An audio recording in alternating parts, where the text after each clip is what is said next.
is not equipped to handle something like this. This is the biggest load of baloney. Like, this is just some straight up fucking malarkey. There is no pushback from Boogie on anything in this interview at all. It's just strategic softballs designed to give Dan Schneider some kind of sympathetic PR win here, where he comes out of this looking better, where he comes out of this like not the bad guy. It's so deplorable that they'd even try something like this with a straight face. I think it is extremely transparent what this is, and I'm happy to say pretty much everyone saw straight through this. This did not give Dan Schneider the dunk I think he was expecting it to. This did not make him look any better in the public's eye. It actually just made it look even more sinister that he was able to, it seems, pre-prepare this interview to mitigate the potential fallout from the docuseries airing. Let's talk about the massages. Okay. Watching the content yesterday, it was disturbing. It was wrong. It was wrong that I ever put anybody in that position. It was the wrong thing to do. I'd never do it today. I'm embarrassed that I did it then. I apologize to anybody that I ever put in that situation. Dan, talk to me about the writer's room. Dude, what a scripted dog shit, dude. Just the way, I mean, dude, I hate to overanalyze this, but just the way the dialogue went, like it. He wasn't even done with, like, saying what he was saying it, but then he stopped because he knew it was getting interrupted, and then this guy goes on to, like, oh yeah, I really wanted to apologize about this, like. Ever put in that situation. Dan, talk to me about the writer's room. From what I saw, not cool. No, and I don't mean to cut you off, but if I can cut right to the chase, let me just say, no writer should ever feel uncomfortable in any writer's room, ever, period, the end, no excuses. It starts with what's supposed to be this moment of taking accountability. Dan Schneider's just point blank apologizing and, you know, holding himself accountable. Jet, how do you feel about shooting somebody with a gun at point blank and doing a double murder? It's not cool. It's not cool. It shouldn't have happened. For the sins of the past type vibe. Fuck? Except he's really not. Like, these aren't things that you just, like, hand wave away with, like, a simple apology. A lot of what was reported is, like, unforgivable bad shit. Like, there's really no way of apologizing for the things that Dan Schneider has done and also been accused of. So it's just, it feels so fucking insincere. And Dan Schneider got away with it, and it seems will continue to get away with it. So he loses nothing by doing something like this, which just makes it frustrating to see him parade around pretending like he cares now all of a sudden. Like, it's extremely easy for him to just be like, oh yeah, that was bad. I feel bad for that. Oh, what a regret. Yep, not good. Like, it's just, I would have liked if the interviewer was someone that would legitimately dive into a lot of these things by the way, and actually press him on a lot of these things. This interview never... Chat, if the documentary is 4 hours long, I mean, there's a lot of materials... That's dog shit, dude. It's so distracting. There's stuff to press the fucking anglerfish in the background. Dude, get rid of it. Get rid of that stupid fucking even LED addresses wall. the things that people want to hear from Dan on, such as like the sexualization of the children in those shows. Even outside of all the foot stuff, Dan included some very inappropriate things in his programs, such as Ariana Grande milking a potato, and then another scene with her getting like splashed with water and shit. Like, all of it was very unacceptable and seems to sexualize the child actors and actresses in his productions, and that was never even brought up in this interview. So this interview just, it doesn't have any real substance to it. Dude. It is legitimately just a scripted PR play from Dan.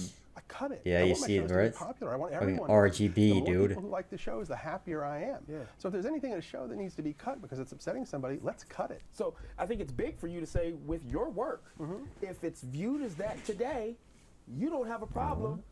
Cut it. Cut it.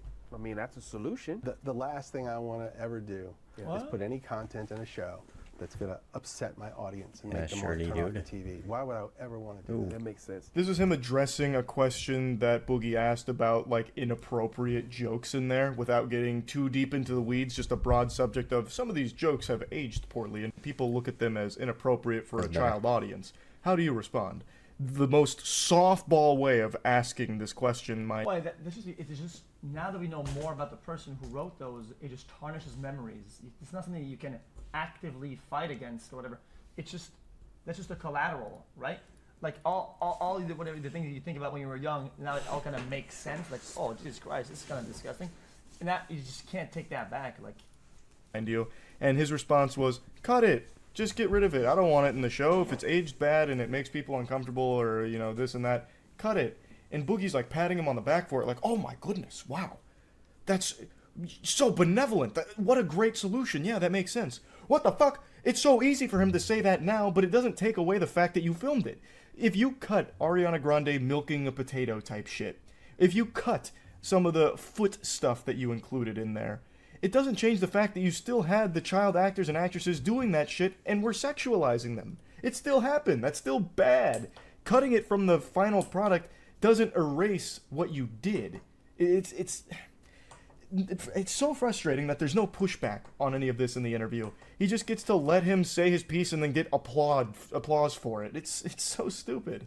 And when Drake and I talked, and he told me... Oh, okay, let me guess. And then if this was like a legal thing, they had the legal defense of saying, "Oh, dude, the foot fetish has nothing to do with what's going on set. It's just like a coincidence type thing, and then there's like a lot of plausible deniability, and you just get away with it, right?" What had happened, I was more devastated by that than anything that ever happened to me in my career thus far. 41 of those people wrote letters for Peck, character letters, praising him for who he was and asking for leniency, and they knew that he was guilty. They knew he had confessed to some degree, and they still did this. But Drake's mom, a lovely woman who I stay in contact with this day, she came to me at the time and she said,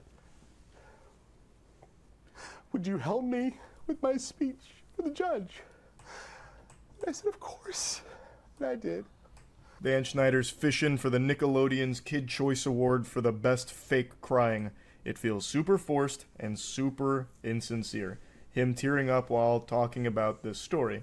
This is him talking about the Drake and Brian Peck case, where he mentions 41 people wrote those letters and it baffled him. And then Drake's mom actually asked him to help her write her piece, which he did. And that leads me to a question of, if you knew all this, why didn't you back up Drake Bell? The way it's described, Brian Peck had all of these people in his corner, but Drake really only had his... It's because of dependency, right? People are dependent on him and the success of his whatever he's doing, right? Because of money or like survival at that point, yeah? Mom and his brother. Why weren't... That's always going to be a one-sided relationship, or am I wrong? You more involved than... Like, I imagine that could have been extraordinarily helpful. But regardless, this interview doesn't do anything to change my perception of Dan Schneider, or anyone else's, really, I imagine, because it's still nothing. This isn't really an interview.